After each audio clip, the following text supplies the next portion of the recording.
Good afternoon, everyone, and welcome to Remedy's full year and Q4 earnings webinar. My name is Veli-Pekka Puolakanaho and I manage the investor relations at Remedy. In today's webcast, we will go through Remedy's full year and Q4 2020 highlights and financial results. With me are Tero Virtala, Remedy's CEO, and Terhi Kauppi, Remedy CFO. We will have a Q&A session after the presentation. Tero, the floor is yours. Thank you, and welcome everyone also on my behalf. So, looking at our last quarter of 22, our revenue decreased by 31%, being 13.6 million euros. EBITDA decreased to 2.8 million euros, mainly due to a significantly lower level of revenue than in the past comparison period in 21. It's good to say also that the 21 quarter 4 was a very exceptional one. Operating profit for the last quarter of 22 was 2.1 million euro, cash flow from operations minus 3.8 million euro. And then, as an individual big event that we also announced in November, we signed a co-development and co-publishing agreement with 505 Games for the sequel of Control 2. Then, looking at the whole year of 22, overall the year went according to our own expectations. This year started a strong investment phase for Remedy, which can also be seen in 22 financial figures. Our revenue overall was approximately on the same level as in the previous year, decreasing by 2.5% to 43.6 million euros. EBITDA was 1.9 million euros, operating profit minus 0.6 million euros. Cash flow overall from operations was positive 11.1 million euro. And then, outside of the just mentioned Control 2 announcement, earlier in the year in April, we announced that we will remake Max Payne and Max Payne 2 with Rockstar Games. Then in May, a big step for us as a company, Remedy started trading, or we transferred from First North Growth Market to official main list of Nasdaq Helsinki. Then, as we will a bit later discuss once more, we lowered our revenue and operating result outlook in August for the year of 22. And based on all that, our board of directors now proposes a dividend of 0.1 euros per share. If I look at from a bit higher level for the year 22 and how it in a way paints the landscape for this year and then for our future. Out of the 5 games that we now have in development, we are ourselves co-financing 4 games with our partners, and these 4 games are based on Remedy-owned brands. One of the 5 games, Max Payne, is owned by Rockstar Games and it's fully funded by them. Now, with more own investment in our own games, we say that we have started a stronger investment phase for us. This will also continue in 23. When our projects advance in their next stages during this year, our own investments will then also gradually increase. We now have deals in place with our publishing partner for all of these 5 games. Supported by the financing from these partners and with our own cash position being so strong, this enables our own investments. And importantly, our capabilities as a company also to make these games happen according to our current roadmap are stronger than ever. So all in all, based on what we have done in 22, we are well prepared for this investment phase. And now, when I look at the year 22 on an operational level, what has happened, what have we reached? We have been systematically building a company for years that can continue creating excellent gaming IPs and games. games that will stand out in the market and succeed and utilize our unique strength, step by step still becoming longer engaging and therefore providing longer term business opportunities. And in order for us to benefit then from all of that, we have also aimed at having a stronger position in the value chain. 22 was a highly important year in building that model for us. We had a number of key operational developments and successes that significantly strengthened us.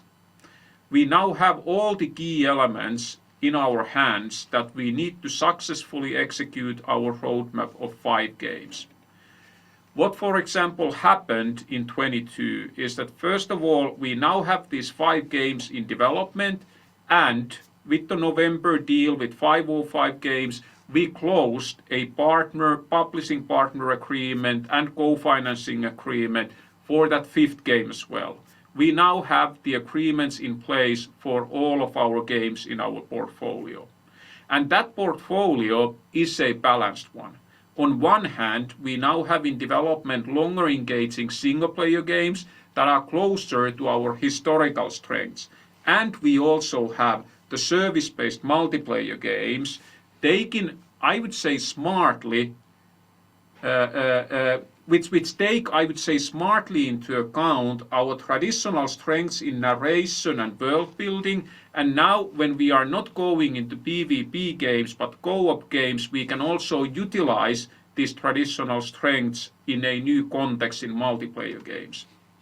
We also have now a strong cash position, increased own investments to our games, and that provides us all of these 5 games good royalty upsides going into the future. Also, these agreements have now set us a path to becoming a co-publisher in cooperation with Tencent and 505 Games for 3 of our games in development. Our core game development teams, the support teams, the external development capabilities, they have been significantly strengthened throughout the year, and the ways of working have improved. Based on that, we have seen good progress with our game projects, and the underlying Northlight game engine and toolset has had several major advancements that will serve us this year and in the years to come. And people-wise, we had a successful year, both in attracting, retaining, and developing our people. Then, looking at our project portfolio, we now have these 5 games in development. At the center of the slide is Alan Wake, and understandably, this is an important focus for us right now. Alan Wake 2 is in full production and launches this year. The game will soon have all the content in place, and it will be fully playable from start to finish. After that, we will move into polishing the experience. There is still a lot of work left, but we can already see the experience and quality this game can offer for the gamers. Alan Wake Remastered did not yet generate royalties, but marketing has been kept at low level. We expect the sales to increase with the release of Alan Wake 2 when new players of Alan Wake want to experience also the original story. Max Payne 1 and 2 Remake was started in 22, and project has made good progress in the concept stage. In relation to Control, and especially Control 2, the game has progressed on all fronts with impressive steps. And as we move to 23, project advanced based on our internal stage gate process from concept stage to proof of concept. Now, both Control 2 and Max Payne have advanced in a way that they are ready to take more people when year 23 advances. This is very good, and as Alan Wake 2 comes closer to launch, most of the people freeing up will then move to Control 2 and Max Payne.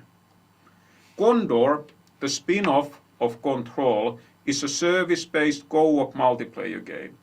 The development has advanced on many fronts, and at the same time, we have been learning and also strengthening our internal team and how we develop efficiently this type of new game. We have also been looking at the market quite closely with our partner 505 Games, and there is clear demand and a lot of potential for co-op games, but the game has to still stand out from the competition and be a really good one. We are patiently working towards that with Condor. With Vanguard, in the fall 22, we chose to keep the game in the proof of concept phase longer and also announced that to the markets that we postponed the significant expansion of the development team in Vanguard until year 23.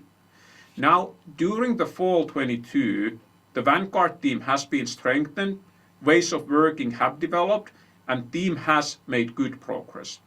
This is a big free-to-play game we are building, and we continue to work on core gameplay, wider meta game, and in providing the game the Remedy style, deeper narrative and world building in the context of free-to-play multiplayer game.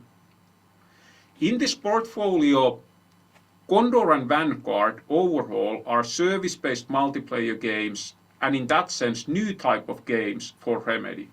With the development that we have had, we know we can make great games out of them, but we also want to bring a new Remedy take on multiplayer games. This is to differentiate our games a bit more from competition and provide something new for gamers.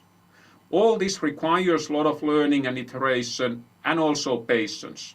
Good thing is that step by step we have been advancing also with these type of new games and can see that in the game builds. Then, looking at the people, at the heart of Remedy are of course world-class talents, our people.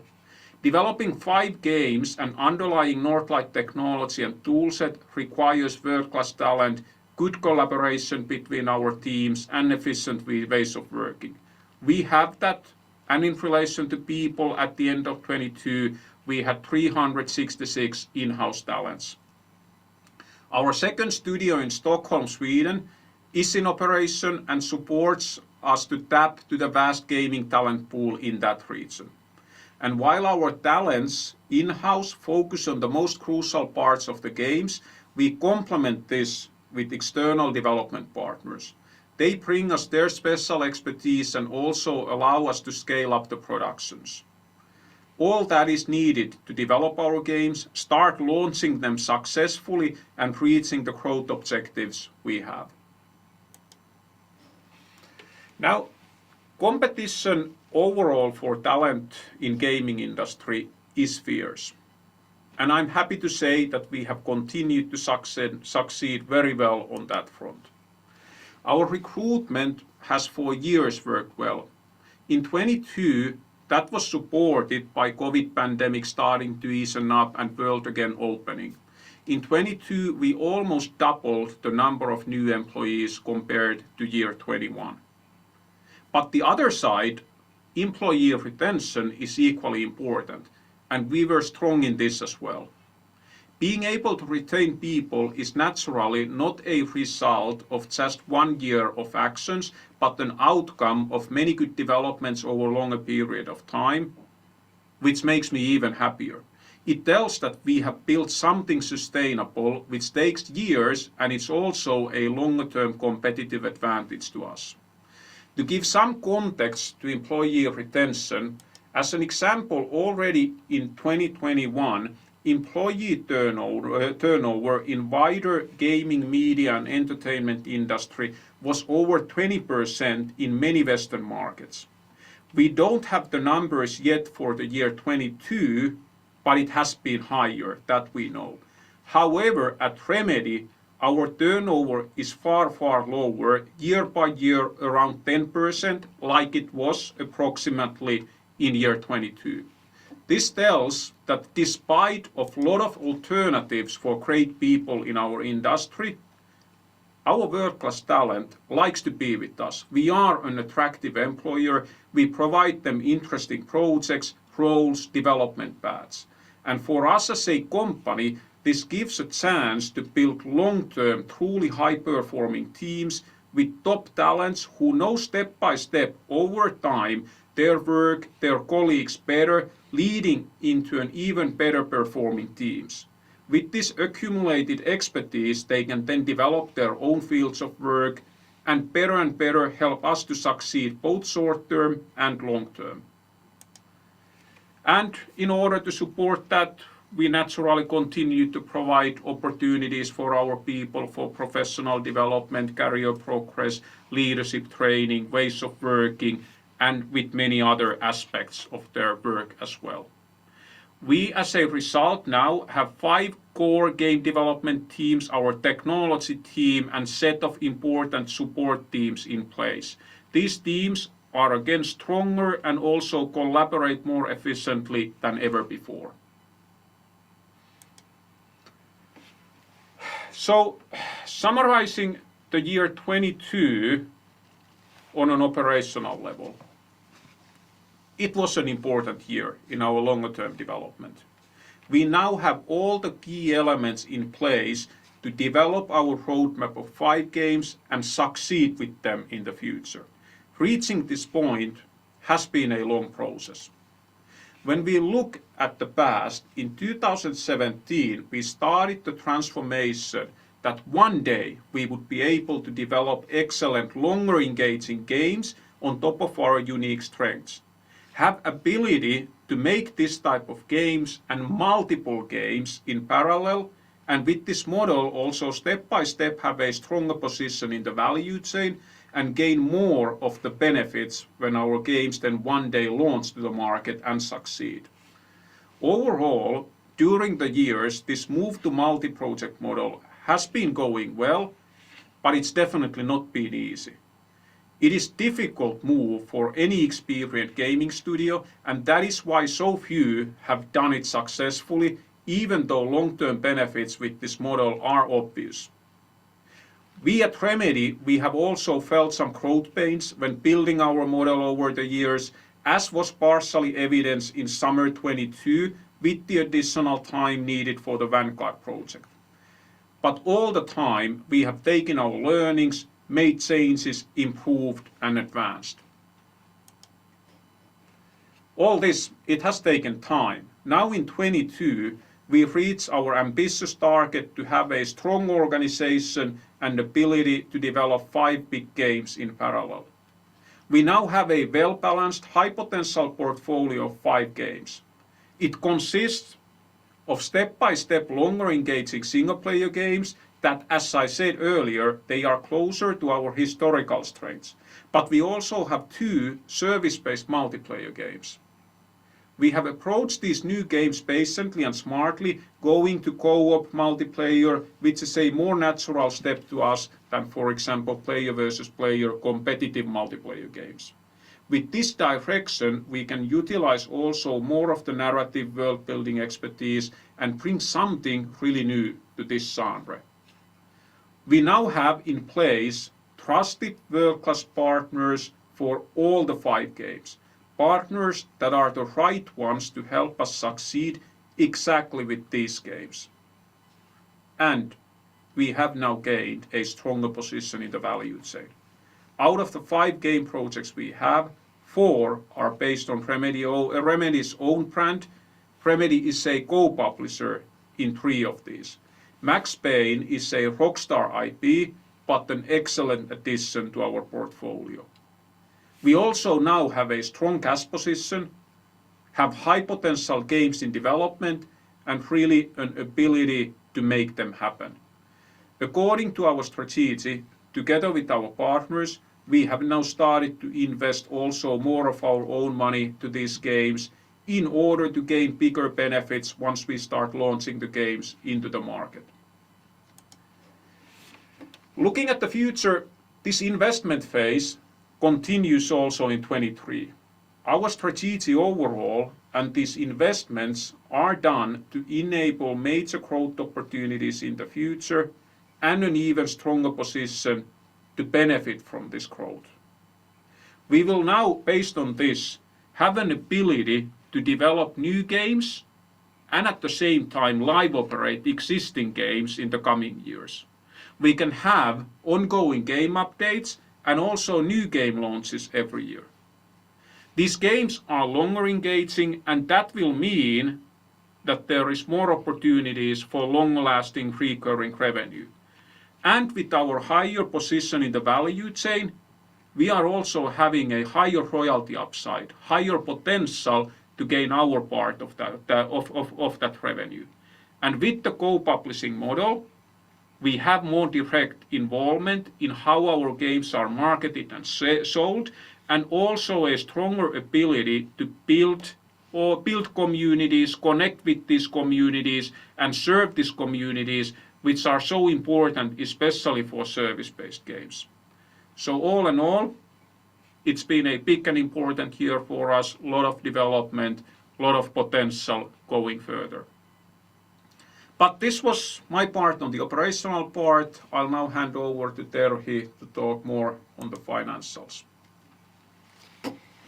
Thank you very much, Tero, and good afternoon to everyone also on my behalf.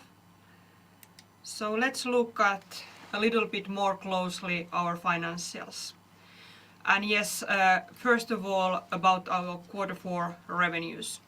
So our revenues decreased by 31%, and this decrease was mainly due to exceptionally strong comparison period.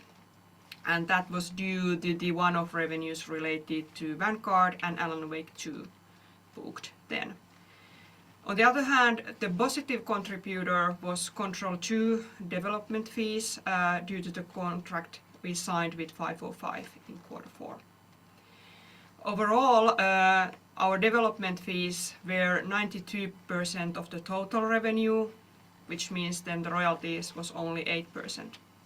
And this was a little similar split than in comparison period.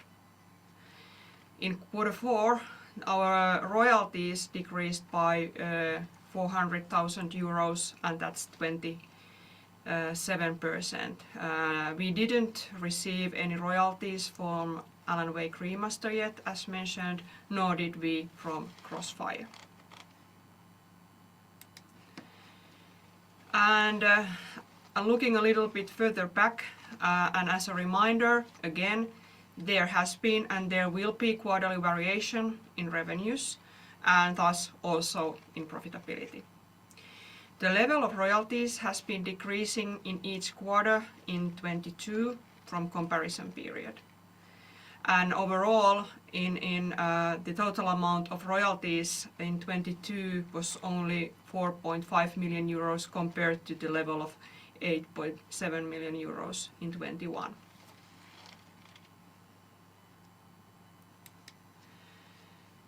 So then Q4 profitability.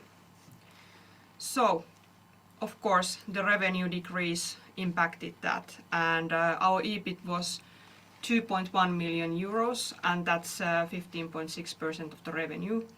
Whereas in comparison period we had very high EBIT level, 8.2 million more, due to the one-off revenue bookings to compensate past costs. The decrease in profitability was also impacted by the nature of the projects that we are working on currently. Since we are, like also Tero mentioned, financing a larger share ourselves during the project development phase to ensure future revenue shares, and that's a planned action from us. Then when looking at the total year 2022, our revenue change was minus 2.5%, and on a yearly level our royalties were 10% of the total revenue, and in comparison period in year 2021 they were 19%. So overall our development fees grew by 9%, whereas the royalties decreased by 49%. We are not disclosing the revenue split by projects, but we can say that there has been a big change in the revenue mix for the projects. And the key positive contributors on a yearly level to the growth of the development fees were the development fees from Max Payne 1 and 2 Remake, Control 2 and Alan Wake 2. But at the same time, the development fees from Alan Wake Remastered, codename Vanguard, and Crossfire, as well as game royalties from Control decreased from the comparison period. And yes, Alan Wake Remastered did not yet generate royalties, neither did Crossfire, and at the moment we do not have expectations for Crossfire royalties in our forecasts. And the profitability on a yearly level, so our EBIT decreased to 600,000 minus, and that's then minus 1.3% of the revenue.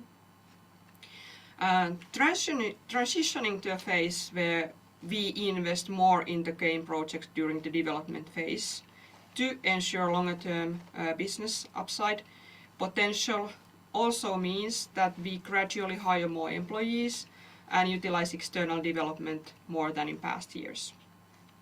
And the share we receive from publishing partners in the form of development fees is then lower compared to the total level of investments.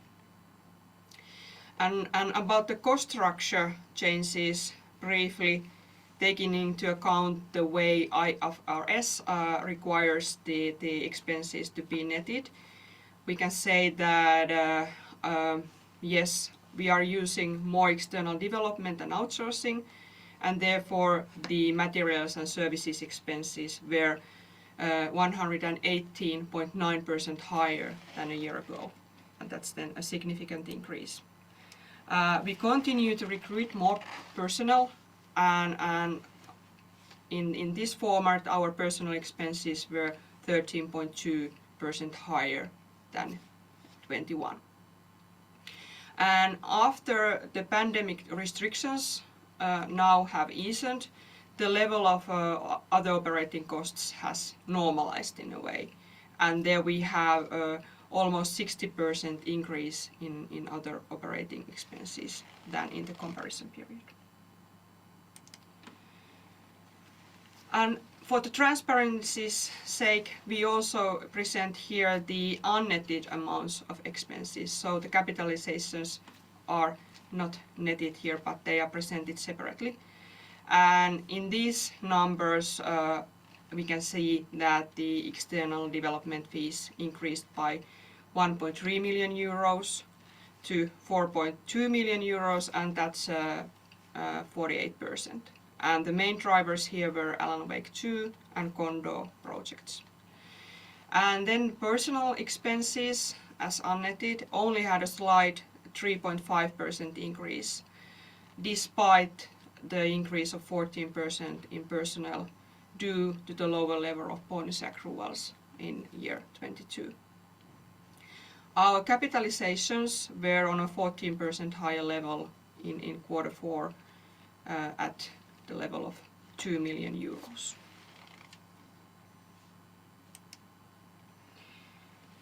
We have a strong cash position.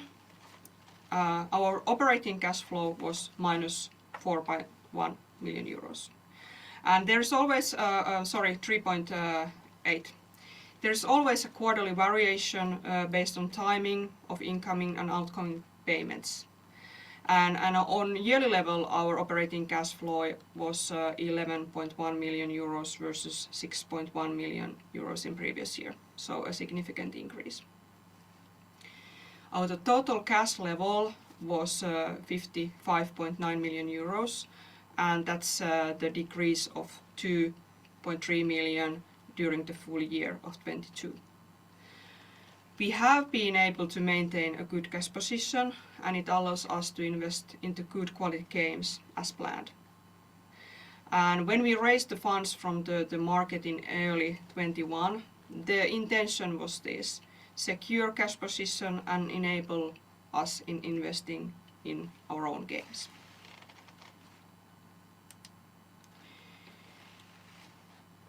And as said, current profitability level is impacted by increased investments to product development and by composition of revenue, i.e. more risk in development and lower level of royalties. But overall, we see possibilities for our top line growth and improved profitability in the long run. And that in mind, we make operatively wise decisions, although in short term this impacts our numbers. And with the strong cash position, we build up the basis for our long-term success. We have a balanced portfolio of projects, not only in terms of the kind of games we make, but also in terms of which kind of agreements we have with our partners. And we have a subcontracting type agreement with Rockstar Games for Max Payne remake, offsetting the discontinued operations project. And then we are working with 505 Games and Epic in a model where Remedy owns the IP, publishing partner funds the development fully or partly, and we share game sales profits. And we are taking steps towards self-publishing in a risk-controlled manner by starting with co-publishing, like with Project Condor, Vanguard, and most recently Control 2 with IPs owned by Remedy. We do not yet have any projects where Remedy would act as sole publisher, but this is a future opportunity. And here we want to describe the sort of portfolio from the future potential point of view. And here we have our projects split by the type they generate revenue for us. And also taking into account the timeline, how we are investing into different kind of game projects as the time advances. In subcontracting, we receive the development fees with margin and also have the possibility to game sales royalties. In partnership with publisher for our own IP, we share development fee burden and the royalty opportunity. The contracts type vary, but overall the project profit depends on the game sales. Self-publishing potential in purely in game sales return, and that potential in this model is of course clearly higher. And in regards to timing and depending on publisher agreement, there might be recouping of development fees before the royalty is paid to Remedy. And yes, still about the dividend. So our dividend proposal now is 10 cents per share, which is made then to the annual general meeting. And now back to Tero, you can continue. Thank you, Terhi. Yeah, so based on all this, as has been now said, we are in an investment phase focusing on developing the 5 games we have, investing more also ourselves into them, and later this year launching first of these 5 games, Alan Wake 2. Taking all this into account, we expect that in year 23 our revenue to decline from previous year and a negative operating result. Then just to remind where we are aiming at, our long-term objectives remain unchanged. We are aiming to create out of our roadmap several successful games and at least one major hit game. A game that reaches the global top-selling charts and can keep on succeeding. We have the unique creative skills and can create worlds, character stories that build powerful brands. We will own at least 3 expanding game brands, all with long-term hit potential. We will have commercial capabilities so that we can ourselves select the right commercial model for each model, be it one day self-financing, self-publishing, or be it working with publishing partners like we now have found as the best way forward. Great people continue to be a key focus for us. We aim to be the most attractive gaming industry employer in Europe and continue to invest a lot to our people.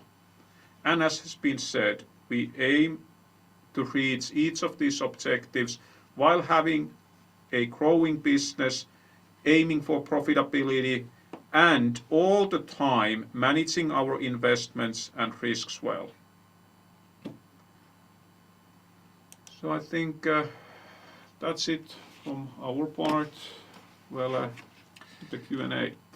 Yes, thank you, Tero. Thank you, Terhi. And now, as Tero said, to the Q&A. If you want to ask your questions, please type your questions to the Q&A or the webinar chat.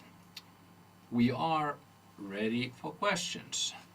And as a matter of fact, I can see that there's already a couple of questions in the Q&A. So let's take those first. There's a question.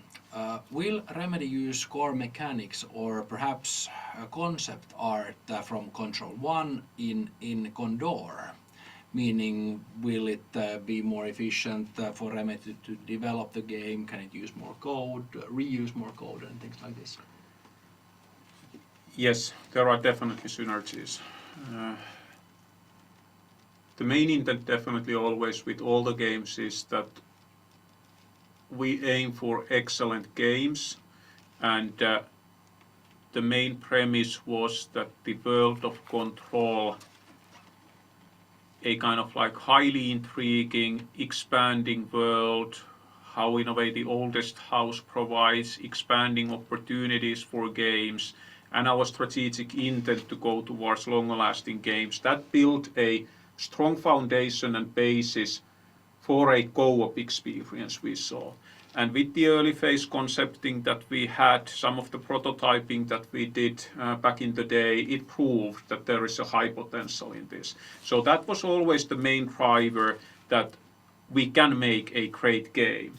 Now, in a way, making it in the world of Control, of course, then expands the brand, provides something new for fans, and provides also a possibility to bring in new fans for the wider world of Control. That was a good, in a way, aim that we had. But then, production-wise, we have seen that there are clear synergies and, in a way, efficiency gains in production that we can reach. Actually, before even going into the asset or content or art side, the number one, in a way, first synergy is just in the world and in a way, in the world building and some of the basic principles, how we make these worlds so immersive and at the same time mysterious and believable. In a way, often that part, that early vision part, world building, may take quite long for new games. Now Control already has it. It's been kind of like a very fast stepping stone for the team to start focusing on the gameplay and experience and taking some of the existing designs as taken. Then definitely the oldest house provides a strong basis. That's in a way a building, a world, a shifting environment, a lot of the art ready-made that we can utilize. But then, of course, it's a new type of experience, a co-op experience in a setting that was originally made for single-player purposes. So always certain type of adjustments, certain changes are going to be needed. But in a way, just based on that, I guess you already heard that yes, there are a lot of synergies, especially on the world design, in a way, environment building, the content creation that has been done. Thank you. The follow-up question related to Condor. Can we say something about the cooperative element in the game? For instance, how many players can play, and any color on that? No. I wouldn't go at all into the deeper details. Those are then reserved when we one day are ready to start announcing a bit more and enticing the fans into the world of Condor as well. Good. Then there's a question related to the report. Could you open up a little bit on your growth pains in 2022 that were mentioned in the CEO review? Has there been big changes with your game leadership roles and outsourcing partners? I wouldn't say that they are big ones, because in many ways we have been really patient in building our multi-project model. We started it in the early 2017, one could say already in the end phases of 2016. So we have taken almost 6 years to reach this point, but we also understood that it's been difficult for any AAA gaming studio. I think all along we have been making the right choices, trying to build more and more autonomous in a way leadership teams, management, using management roles as in a way guiding the strategic directions, trying to support the teams, being able to balance the in a way cross-project needs and conflicts that always at times in a way arise, be they in technology prioritization or in staffing needs.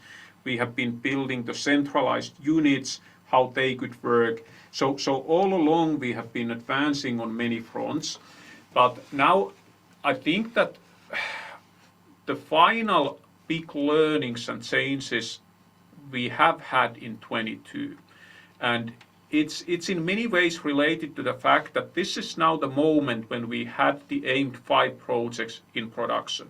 We now finally had the core leadership teams that can advance their projects well, and the teams that are able to take their projects quite well forward. That was the state already in early part of 22. But then at the same time, this was also the first year when in this wide multi-project model we had one big production, in a way Alan Wake 2 in full production mode.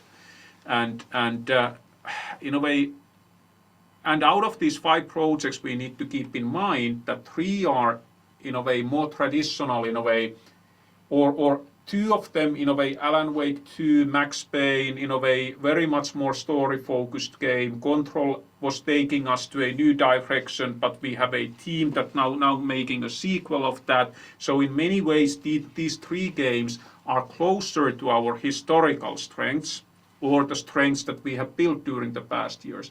And 2 of the games are very new ones, in a way service-based multiplayer games that also require us to learn more and develop new skills.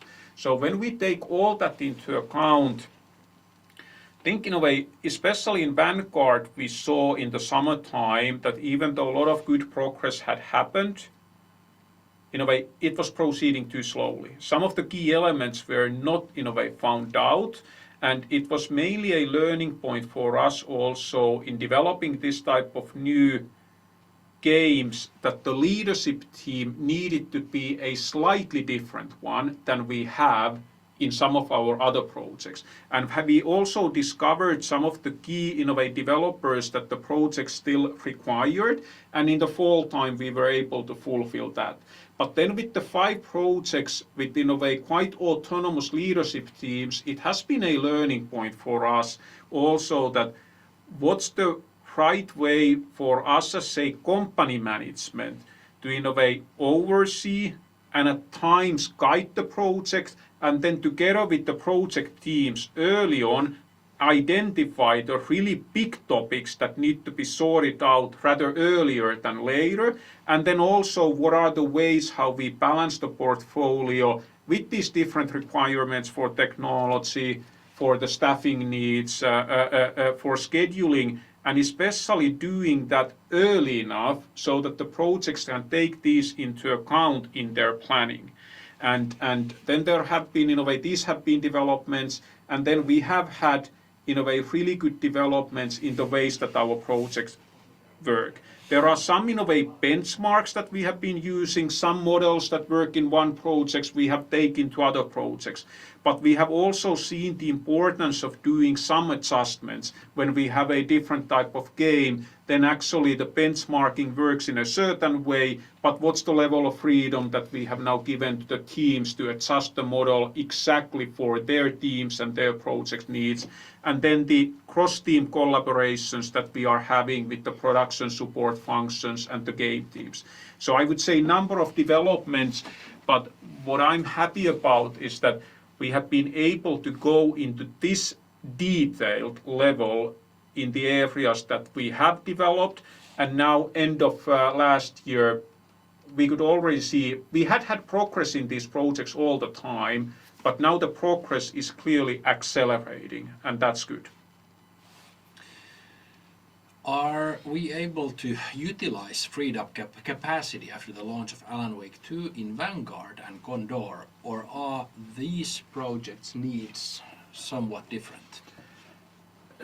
As I mentioned earlier, most of the freeing up personnel will go to Control 2 and Max Payne remakes.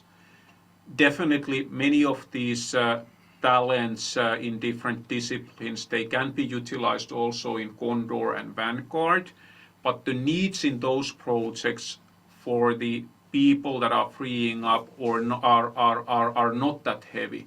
Overall in Condor, in a way, the development team, especially when we are utilizing the world of Control, the needs are slightly lower.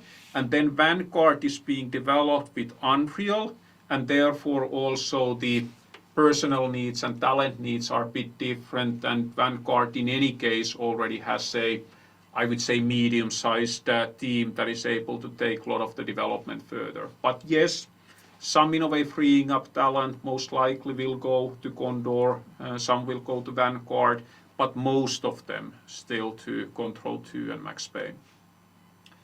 Good. Then there's a question more for Terhi probably. What is the purpose of the 7 million investments into equity funds? Yes, it was to neutralize the effect of negative interest rates when we gathered 41.5 million euros from the market. So financial investments to neutralize that. Of course, then the interest situation has changed. We could actually continue with you, because there's a question. Did Control benefit from B2B deals in Q4 22? Yeah, as said, we are not sort of disclosing those or even like telling the details about our revenue split as such, but we could say that the B2B deals have become a sort of a more or less a steady source of revenues in Control. So yes, but that's not like exceptional. Then another question related to game launches. Is the macroeconomic environment something that we take into consideration when considering the launch date for a game? No. That's of course with our publishing partners we are following how the economy is developing, but it's in a way quite a low priority consideration. We know that the overall gaming market is strong. In a way, long-term video gaming market continues to grow. We know that the games we have in development, they are step-by-step longer-lasting. Digital distribution is the dominant, in a way, distribution and sales channel for the games. Really good quality games, longer engaging games, they will sell for a long time. It's not anymore about reaching, in a way, the highest potential sales within the first month or first few months. So we are definitely having an eye for the long-term potential with every single game that we are launching. Rather, the exact launch window is being defined on the potential competition in the same genre that we are having, and in a way, what do we see as the highest potential for the audience, highest potential launch window for the audience we are after. Continuing with the game launches, there's a question. With Condor and Vanguard still in proof of concept stage, is it realistic to assume a AAA game launch also in 2024? I'm not talking about anything about Vanguard or Condor. It's just that we have said as a company that we are aiming to launch, make one new game launch per year. So definitely it's realistic. Then to Alan Wake 2, there's a question. How happy are we with the project on a scale of 1 to 10? I don't want to give any numerical, in a way, evaluation. That's also always so subjective. But we are happy how it's going. We know, I have no doubt that it's going to be a distinctive, high-quality game that will please our fans and gamers overall. It's still in development phase, and in a way we have a big team working on that, a lot of partners. So definitely the game is not yet ready. There is still work to be done. We are soon in a situation where we have all the content in place, and that means that the whole game experience, whole game can be played from A to Z, in a way, from start to finish. But then the important part of balancing everything, polishing everything, making it the exceptional, in a way, excellent experience it can be starts, and that also contains a lot of work, and in a way still in a way full focus on that, but we are very excited, that I can say. Nice to see you building the hype. There's a question. Do you believe that the fan base for Alan Wake 2 or Alan Wake is big enough considering the game's budget? The fan base for this type of games is big, kind of like no question of that. But the gaming market overall, be it Alan Wake, be it Control, be it any game, any big game, AAA game, the different genre segments of the gaming market, they are quite polarized. It's not winner takes all, but it is a fact that if you are able to reach kind of like the top positions in the chart, you can have huge success. If you are in the medium kind of like part of the charts, then not that good. So the fact is that the thing that we can affect most is to ensure that it's going to be, when we launch in 23, it's going to be an excellent high quality game. Are you planning to showcase something in Game Developer Conference or E3? No public speculation on that. In a way, the marketing always has to be, in a way, the marketing plans go in a way that we are able to sometimes surprise, sometimes provide, in a way, what the fans expect, but most of all, it's a very systematic work also on that front, that when do we start marketing and in what way. Good. Then there's a few other questions related to projects.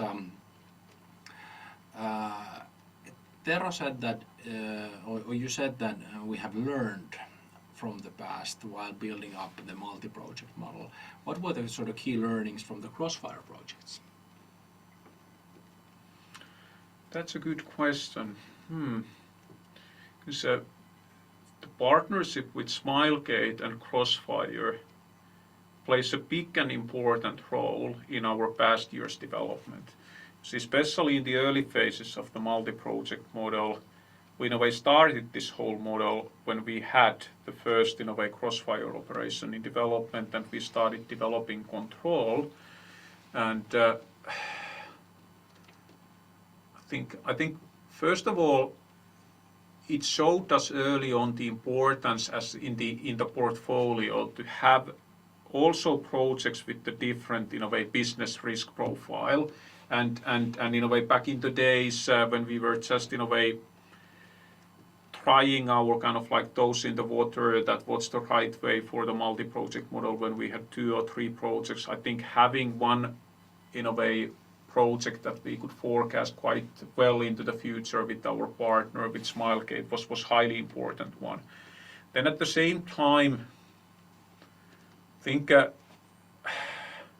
Crossfire, when we started the collaboration, was a huge success in the Chinese market.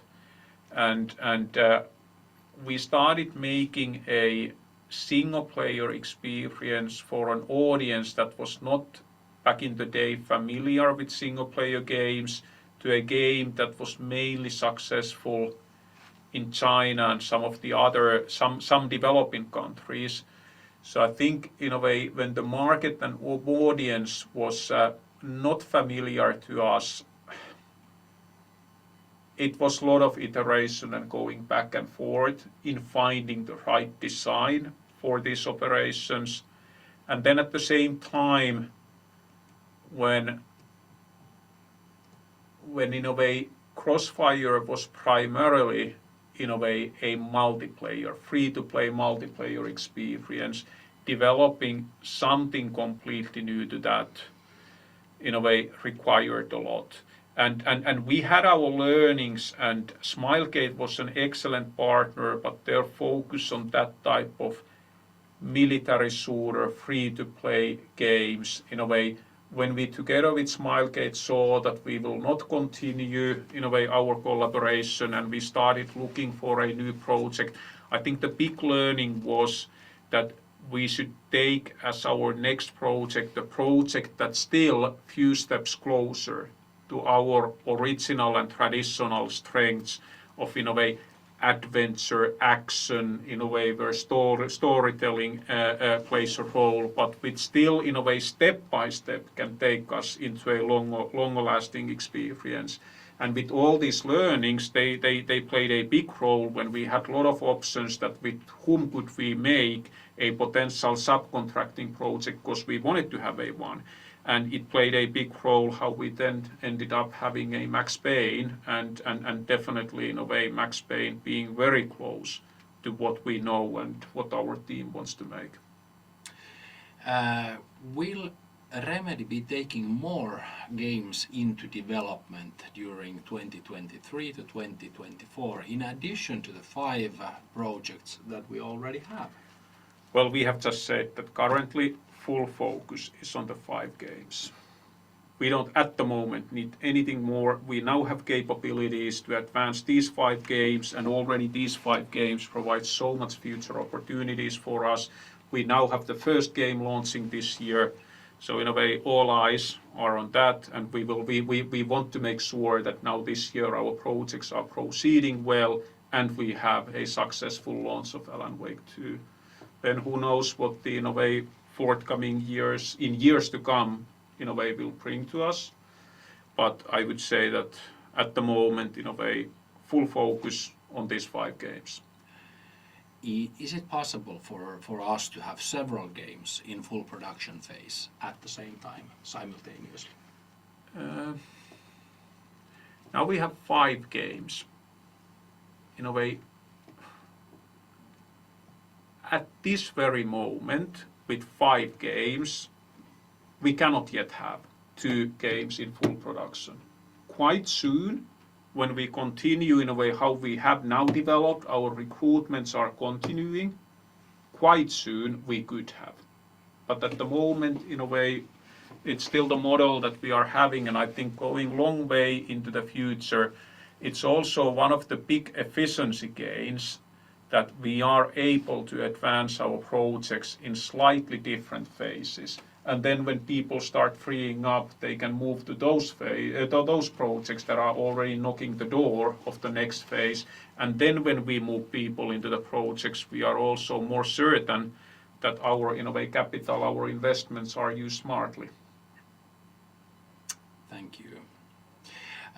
Then finally there's one more question. Will you change your stage gate process model to be better fit development for specifically for live service games?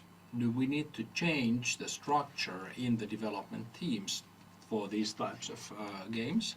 And do these live service, live operated games, do they need a different type of skill set for people that we hire? Our stage gate model, kind of like when we look under the hood of the stage gate model, it's already very much adapted for the needs of each individual project. But on a high level, the stage gate model, in a way, what we need to solve in the early mandate phase or in the kind of like concept phase or proof of concept phase, in a way, that have we identified the key risks of the projects, have we addressed them, in a way, what is the game vision, what is the target audience, in a way, what are the key pillars, have we proven these key pillars in the game build. This type of high level, in a way, high level aims, they apply for each project.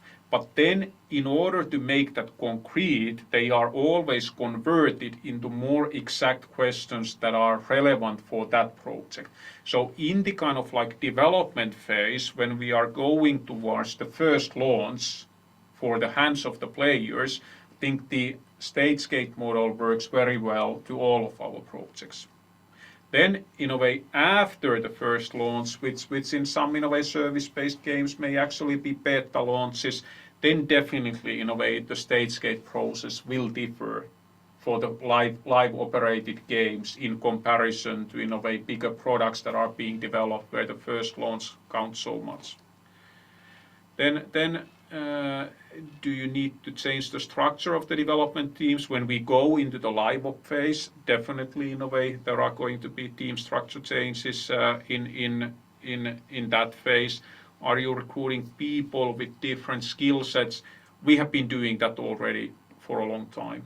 Vanguard has now been in development for 4 years. In a way, we took those learnings when we started Condor, and still we have been progressing patiently with Condor. And one of the reasons is that we have taken our time to build a balanced team that has certain, in a way, experienced old-time Remedians, but also many new skills that are required for this type of service-based games. And it's not just about finding these people, but then giving these people enough time to really form a well-functioning team that can then pull off the ambitious projects that we have. Good, thank you.